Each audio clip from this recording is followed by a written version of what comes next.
Francis മാർപ്പാപ്പ തിരുപ്പട്ടം സ്വീകരിച്ചിട്ട് 54 വർഷം. ആഗോള കത്തോലിക്ക സഭയുടെ തലവനായ ഫ്രാൻസിസ് മാർപ്പാപ്പ തിരുപ്പട്ടം സ്വീകരിച്ചിട്ട് 54 വർഷം തികഞ്ഞു. 1969 ഡിസംബർ 13 തന്റെ 33-ാം ജന്മദിനത്തിന് 4 ദിവസം മുൻപാണ് ജോർജ് മരിയോ ബെർഗോഗ്ലിയോ എന്ന ഇന്നത്തെ ഫ്രാൻസിസ് മാർപ്പാപ്പ അർജന്റീനയിലെ കൊർഡോബയിലെ ആർച്ച് ബിഷപ്പ് റമോൺ ജോസ് കാസ്റ്റനെല്ലായിൽ നിന്നും കൈവെപ്പ് വഴി തിരുപ്പട്ടം സ്വീകരിച്ചത്. 1958 മാർച്ച് 11-ാം തീയതിയാണ് രസതന്ത്രത്തിൽ ബിരുദം കരസ്ഥമാക്കിയ ജോർജ് മരിയോ ജെസ്യൂട്ട് സന്യാസ സഭയിൽ ചേർന്ന് വൈദികനാകുവാനുള്ള തന്റെ പഠനം ആരംഭിച്ചത്. ചിലിയിൽ നിന്നും മാനവിക വിഷയങ്ങളിലുള്ള പഠനം പൂർത്തീകരിച്ച് 1963 അർജന്റീനയിൽ മടങ്ങിയെത്തിയ അദ്ദേഹം സാൻ മിഗുവേലിലെ സാൻ ജോസ് കോളേജിൽ നിന്നും തത്വശാസ്ത്രത്തിൽ ബിരുദ പഠനവും പൂർത്തിയാക്കി. അടുത്ത 2 വർഷങ്ങൾ സാഹിത്യ പഠനത്തിനായി അദ്ദേഹം സമയം ചിലവഴിച്ചു.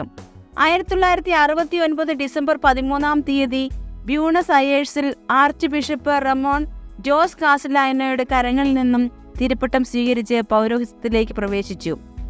വൈദികനായ ശേഷവും തന്റെ പഠനം തുടർന്ന അദ്ദേഹം 1970 പരിശീലനത്തിനും പഠനത്തിനുമായി സ്പെയിനിൽ എത്തിച്ചേർന്നു.